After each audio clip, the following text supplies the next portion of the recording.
सर्वमंगलमांगल्ये शिवे सर्वार्थसाधिके शरण्ये त्र्यंबके गौरी नारायणी नमस्तुते. श्री शिवाय नमस्तुभ्यं. हर हर महादेव. नमस्कार मैत्रिणींनो, बघा आषाढ महिन्यात मंगळवारी कुलदेवीला अर्पण करा ही एक वस्तू. सोन्यासारखे दिवस येतील, आयुष्यातील सर्व दुःख दारिद्र्य संपेल. बघा 15 जुलैपासून पवित्र अशा आषाढ महिन्याला सुरुवात झालेली आहे आणि या आषाढ महिन्याची समाप्ती 12 ऑगस्टला होणार आहे. आषाढ हा महिना धार्मिक दृष्टीने खूप महत्त्वाचा मानला जातो, कारण या महिन्यात आषाढी एकादशी येते आणि आषाढी एकादशी ही वर्षातील सर्वात मोठी एकादशी तिथी मानली जाते. 15 जुलै ते 25 जुलै आषाढ महिन्यामध्ये गुप्त नवरात्री पडत आहे आणि याच गुप्त नवरात्रीमध्ये दुर्गा अष्टमी सुद्धा आलेली आहे. गुप्त नवरात्र म्हणजे गोपनीय स्वरूपातून शिव आणि शक्तीची उपासना करणे आणि याच गुप्त नवरात्रीमध्ये 21 जुलै 2026 वार मंगळवारी दुर्गा अष्टमी आलेली आहे. तर असा शुभ संयोग 700 वर्षांनी जुळून आलेला आहे. तर या शुभ संयोगावरती आपल्याला दुर्गा अष्टमी दिवशी शिवलिंगावरती काही वस्तू अर्पण करायच्या आहेत. तसेच आपल्या कुलस्वामिनीचा कुळाचार करायचा आहे. तसेच आपली इच्छा मनोकामना पूर्ण होण्यासाठी एक वस्तू कुलदेवीला कुलदेवतेला अर्पण करायची आहे. बघा प्रत्येक दिवसाला एक अनन्यसाधारण महत्त्व असतं. त्यासोबतच आषाढ महिन्यामध्ये आपल्या कुलदेवतेची उपासना सुद्धा केली जाते. महिन्यात कुलदेवीची उपासना केल्याने घराचे रक्षण, आरोग्य, कौटुंबिक समृद्धी प्राप्त होते. या काळात अनेक घरामध्ये म्हणजे आषाढ महिन्यामध्ये अनेक घरात कुळाचार सुद्धा पाळला जातात, ज्यामध्ये कुलदेवीला नित्यनेमाने सकाळी आणि संध्याकाळी नैवेद्य दाखवणे आणि कुटुंबातील कल्याणासाठी प्रार्थना करणे. या आषाढ महिन्यात कुलदेवीची उपासना करण्याचे मुख्य कारण म्हणजे या काळात येणारे सण आणि तिथेचे आध्यात्मिक महत्त्व आहे. या महिन्यात आषाढ गुप्त नवरात्री सुद्धा साजरी केली जाते, जी कुलदेवीच्या उपासनेसाठी अत्यंत फलदायी मानली जाते. गुप्त नवरात्री कुठल्याही उपाय आणि कसे करावे ह्या सुद्धा व्हिडिओ मी अपलोड केलेला आहे, तर मी खाली डिस्क्रिप्शनमध्ये लिंक देते, ते पहा. तसेच मंगळवारी दुर्गा अष्टमी आहे. या दिवशी जरी आवर्जून आपल्या कुलस्वामिनीचा कुळाचार करावा. यामुळे घरातील नकारात्मक ऊर्जा दूर होऊन वंशवृद्धी व्हावी. यासाठी या आषाढ महिन्यामध्ये कुलदेवीची उपासना करणे खूप महत्त्वाचे मानले जाते. मी तुम्हाला अतिशय महत्त्वाची माहिती सांगणार आहे. तर या आषाढ महिन्यात मंगळवारी कुलदेवीला अर्पण करा ही एक वस्तू आणि या मंगळवारी विशेष करून दुर्गा अष्टमी आहे. तर या दुर्गा अष्टमी दिवशी ही वस्तू अर्पण केल्याने सोन्यासारखे दिवस येतील. आयुष्यातील सर्व दुःख दारिद्र्य अडचणी नष्ट होऊन तुमची प्रत्येक इच्छा मनोकामनाही पूर्ण होईल. तर अशी कोणती वस्तू आहे जी आपल्याला आषाढ महिन्यामध्ये मंगळवारी कुलदेवीला अर्पण करायची आहे, ही सेवा कशी करायची आहे, हा उपाय कसा करायचा आहे, याबद्दलची संपूर्ण माहिती या व्हिडिओमध्ये मी तुमच्यासोबत शेअर करणार आहे. त्यामुळे हा व्हिडिओ स्किप न करता शेवटपर्यंत नक्की पहा आणि असेच माहितीपूर्ण नवनवीन व्हिडिओ पाहण्यासाठी आत्ताच बेल आयकॉनलाही प्रेस करा, म्हणजे जेव्हा कधी मी नवीन व्हिडिओ अपलोड करेल त्याचं नोटिफिकेशन सर्वात अगोदर तुम्हाला भेटेल आणि तुम्ही एक पण व्हिडिओ मिस करणार नाही. तसेच कमेंट बॉक्समध्ये आपल्या कुलदेवतेचं नाव नक्की लिहा, जेणेकरून कुलदेवीची कृपा आशीर्वाद हा तुमच्यावर आणि तुमच्या कुटुंबावर सदैव राहील. तर पहा, आज या व्हिडिओमध्ये मी तुम्हाला जो उपाय सांगणार आहे, जी सेवा सांगणार आहे, तर ती आपल्याला ही सेवा आषाढ महिन्यातील मंगळवारी करायची आहे. प्रत्येक मंगळवारी हा उपाय करायचा आपल्याला जास्तीत जास्त प्रयत्न करायचा आहे. तर एखाद्या मंगळवारी नाही शक्य झालं तर जेवढ्या मंगळवारी तुम्हाला जमेल तेवढ्या मंगळवारी तुम्हाला ही एक वस्तू आपल्या कुलदेवीला अर्पण करायची आहे. आता आषाढ महिन्यामध्ये एकूण 4 मंगळवार येत आहेत. 4ही मंगळवारी जर तुम्ही हा उपाय केला तर तो खूप जास्त प्रभावी ठरेल. या सगळ्या महत्त्वाची गोष्ट म्हणजे या आषाढ महिन्यातील मंगळवारी व्रत नसेल तर तुम्ही नक्कीच आषाढ महिन्यामध्ये मंगळवारचं व्रत करायला सुरुवात करा, कारण या आषाढ महिन्यामध्ये गुप्त नवरात्री येते. नवरात्री तिथी ही आपल्या कुलदेवीला समर्पित असते आणि मंगळवार हा देखील आपल्या कुलदेवतेला समर्पित असणारा दिवस आहे आणि म्हणून आषाढ महिन्यातील मंगळवारी अनेक स्त्रिया व्रत करत असतात, कारण आषाढ महिन्यातील मंगळवारचं व्रत हे खूप जास्त प्रभावी मानलं जातं. जी स्त्री पुरुष श्रद्धेने मंगळवारी व्रत करून आपल्या कुलदेवीची पूजा करते त्या व्यक्तीची त्या स्त्रीची प्रत्येक इच्छा मनोकामनाही पूर्ण होते. आपली कुलदेवी ही आपल्या कुलस्वामिनी आहे. ती आपल्या कुळाचा आपल्या कुटुंबाचं संरक्षण करत असते.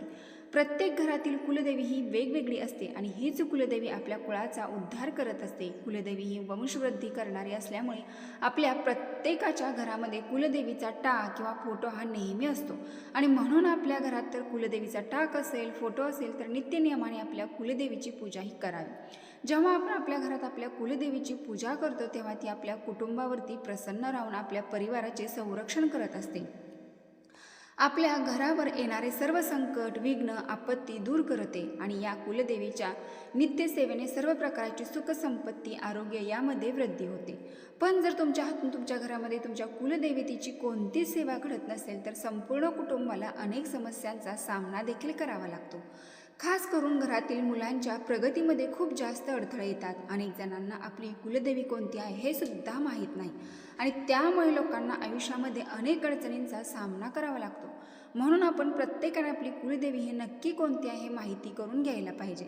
जर तुम्हाला सुद्धा अजून तुमची कुलदेवी माहीत नसेल तर तुमच्या गुरुकडे जाऊन तुम्ही तुमची कुलदेवी जी आहे तर ती माहिती करून घ्या आणि त्या कुलदेवीचा टाक किंवा फोटो बनवून तो आपल्या देवघरामध्ये ठेवून त्याची पूजाही आपल्याला करायची आहे. आणि जर तुम्हाला माहिती करून सुद्धा तुमची कुलदेवी तुम्हाला माहीत होत नसेल, समजत नसेल तर काय करायचं, काही दिवस रात्री झोपण्या अगोदर 108 वेळा नवार्ण मंत्राचा जप करा. तो म्हणजे ओम ऐं ह्रीं क्लीं चामुंडाय विच्चे असा जप करायचा आणि रात्री झोपून द्यायचं. नक्कीच कुलदेवी जी आहे तर ना ती आपल्या स्वप्नात येते आणि आपल्या संकेत देत असते. तर त्यावर सुद्धा तुम्हाला तुमची कुलदेवी कोणती आहे हे तो नक्कीच समजून जाईल.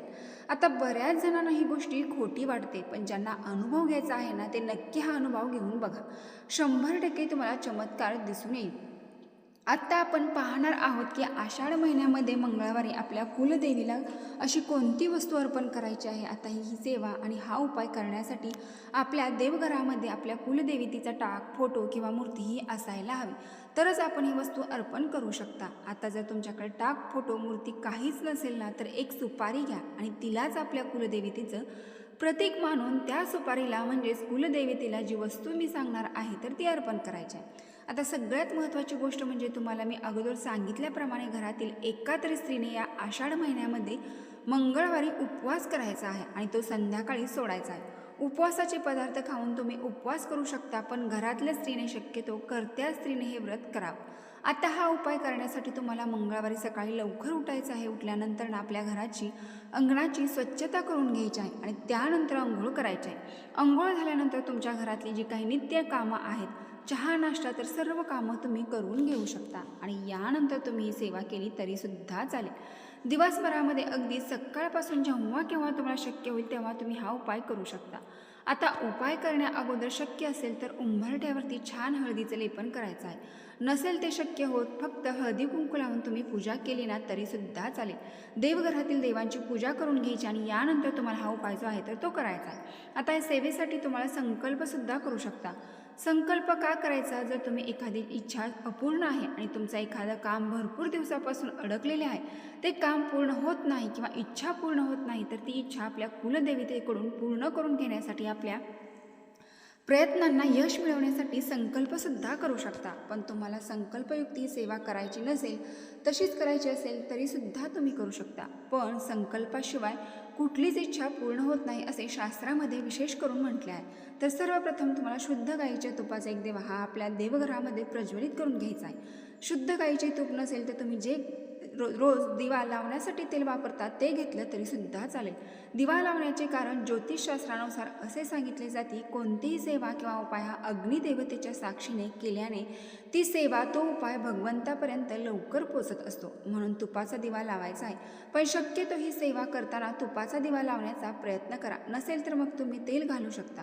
यानंतर धूप, अगरबत्ती तुम्हाला लावून घ्यायची आहे आणि आपल्या कुलदेवतेचं टाक असेल तर टाकावरती तुम्हाला अभिषेक करायचा आहे. फोटो असेल तर तो स्वच्छ पुसून घ्यायचा आहे. सुपारी घेतलेली असेल तर सुपारीवरती सुद्धा तुम्हाला अभिषेक करायचा आहे. यानंतर काय करायचं आहे, एक तांबणं घ्यायचं आहे किंवा एखादं मोठं स्टीलचं ताट घ्यायचं आहे आणि त्यामध्ये सर्वप्रथम तुम्हाला हळदी कुंकू अक्षता अर्पण करून त्यावर तुम्हाला आपल्या कुलदेवतेचा टाक ठेवायचा आहे किंवा सुपारी असेल तर ती सुपारी तुम्ही ठेवू शकता.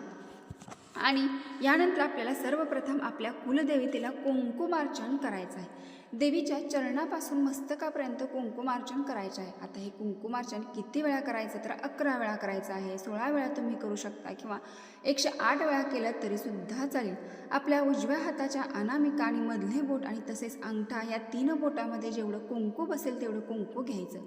देवीच्या चरणापासून ते मस्तकापर्यंत अर्पण करत जायचं आणि ते जर नाही शक्य झालं तर आपल्या उजव्या हाताच्या 5ही बोटांनी कुंकुमार्चन करू शकता. कुंकुमार्चन करत असताना तुमच्या कुलदेवतेचं नाव घ्यायचं आहे. कुलदेवतेचा मंत्र येत असेल तर तोच मंत्रसुद्धा तुम्ही म्हणू शकता. ही सेवा करून झाल्यानंतर तुम्हाला कुलदेवीला खडीसाखर अर्पण करायची आहे. म्हणजे खडीसाखरेचा नैवेद्य जो आहे तर तो अर्पण करायचा आहे. आणि यानंतर तुम्हाला 11 लवंगा घ्यायचा आहे. प्रत्येक लवंग फुल असेल अशा 11 लवंगा घ्यायच्या आहेत.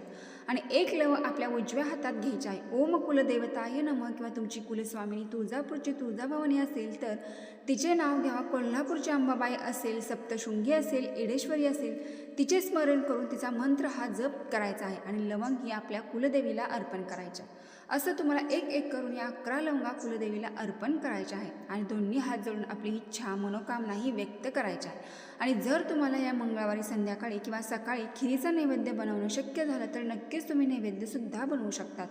कारण पहिल्या मंगळवारी दुर्गाष्टमी आलेली आहे. तर दुर्गाष्टमी दिवशी खिरीचा नैवेद्य अर्पण करणाऱ्या आणि कुंकुमार्चन लवंग अर्पण करण्यात अनन्यसाधारण महत्त्व आहे. तसेच एक जर मुलीला तुम्ही कुठलीही तुमच्या यथाशक्तीने एक वस्तू दान केली म्हणजे तिला भेट दिली तर अनन्यसाधारण त्याचं तुम्हाला फळ प्राप्त होणार आहे. तर ह्यापैकी तुम्ही कुठलीही वस्तू अर्पण करू शकता. या आषाढ महिन्यातील एक तरी मंगळवारी तुम्हाला आपल्या कुलदेवीला खिरीचा हा नैवेद्य आहे तर तो दाखवायचा आहे. तसेच या दिवशी शक्य असेल तर आपल्या कुलदेवीला गजरासुद्धा तुम्ही अर्पण करू शकता किंवा वेणी असेल तर तीसुद्धा अर्पण करू शकता. आता या सगळ्या सेवेसोबतच एक खूप महत्त्वाची वस्तू येते ती म्हणजे आपल्या कुलदेवीला अर्पण करायची असते. कारण आपल्या कुलदेवतेची सेवा जी पूजा त्या वस्तूशिवाय अपूर्ण असते. ते म्हणजे तांबूल. तांबूल म्हणजे पानाचा विडा ज्यामध्ये 2 विड्याची पानं असतात. त्याला खाऊचं पान देखील म्हटलं जातं. त्याच्यावर थोडासा चुना बडीशेप टाकायची असते. थोडीशी खडीसाखर ठेवायच्या आणि 2 केशराच्या पाकळ्या ठेवायच्या आहेत. केशराच्या पाकळ्याला या दिवशी ठेवण्याला अनन्यसाधारण महत्त्व आहे. आणि यासोबत एक तुम्हाला हिरवी वेलची ती ठेवायची. विडा तयार करून हा आपल्या कुलदेवीला अर्पण करायचा आहे. आणि जेव्हा तुम्ही हा विडा तयार करता तेव्हा एक लवंग घेऊन तो तुम्हाला वरून असा खेचायचा आहे. आणि यानंतर हा पानाचा विडा तुम्हाला आपल्या कुलदेवीला अर्पण करायचा आहे.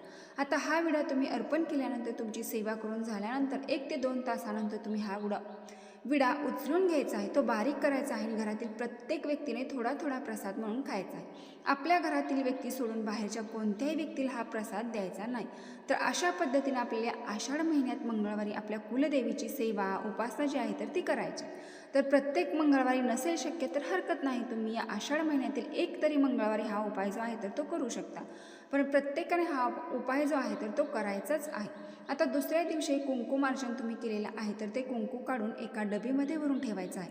आणि दररोज ते कुंकू आपल्या कपाळावरती लावायचं आहे. जेव्हा तुमच्या घरातील एखादी व्यक्ती महत्त्वाच्या कामासाठी जात आहे तर ते कुंकू घेऊन त्या व्यक्तीच्या कपाळावरती एक टिळक लावावा. नक्कीच त्या व्यक्तीला ज्या कामासाठी तो गेला आहे त्या कामासाठी 100% यश मिळेल. तसेच मुलांच्या कपाळावरती सुद्धा या कुंकवाचा टिळक दररोज लावा. बघा 8 ते 10 दिवसात तुम्हाला तुमच्या मुलामध्ये फरक जाणवेल.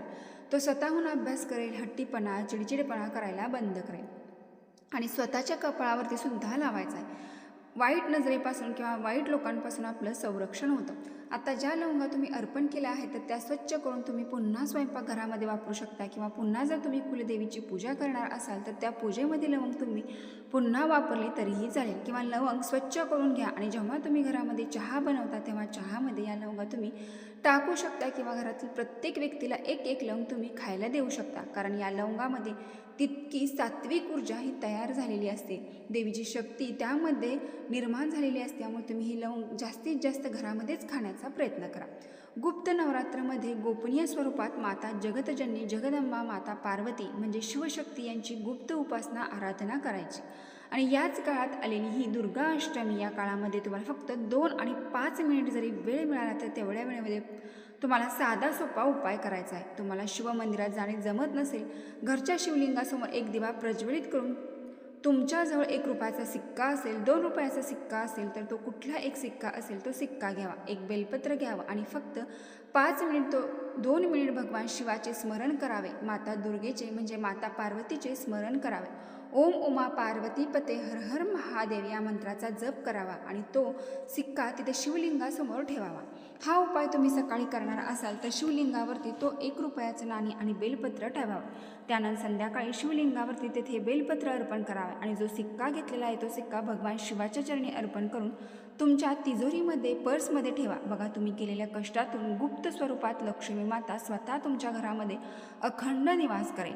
त्यानंतर आषाढ गुप्त नवरात्रीमध्ये दुर्गा अष्टमी दिवशी करावयाचे काही विशेष उपाय बघूयात। आषाढ महिन्यामध्ये गुप्त नवरात्री या गुप्त नवरात्रीमध्ये हेमवती माताचे स्मरण करावे, एका बेलपत्राच्या वृक्षाचे पूजन करावे। शिवमंदिरामध्ये जाणे जमत नसेल तर तुमच्या घराच्या आसपास अंगणामध्ये जवळपास कुठे बेलपत्राचे वृक्ष असेल तर त्या वृक्षाखाली एक बेलपत्र अर्पण करून जर एक तांब्या जल अर्पण करत हेमवती माताचे एक नवदुर्गामध्ये एक दुर्गा आहे या मातेचे स्मरण केले, पूजन केले तर त्याचे 1000 पटीने तुमच्या इच्छा मनोकामना पूर्ण होतील। आणि काही कारणामुळे तुम्हाला शिवमंदिरातही जाणे जमत नसेल, बेलपत्राचे वृक्ष आजूबाजूला कुठं नसेल तर घरच्या घरी शिवलिंगावरती फक्त हेमवती माताचे स्मरण करून नाव घेऊन शिवलिंगावरती एक बेलपत्र अर्पण केल्यास ते पुण्यफळ तुम्हाला प्राप्त होईल।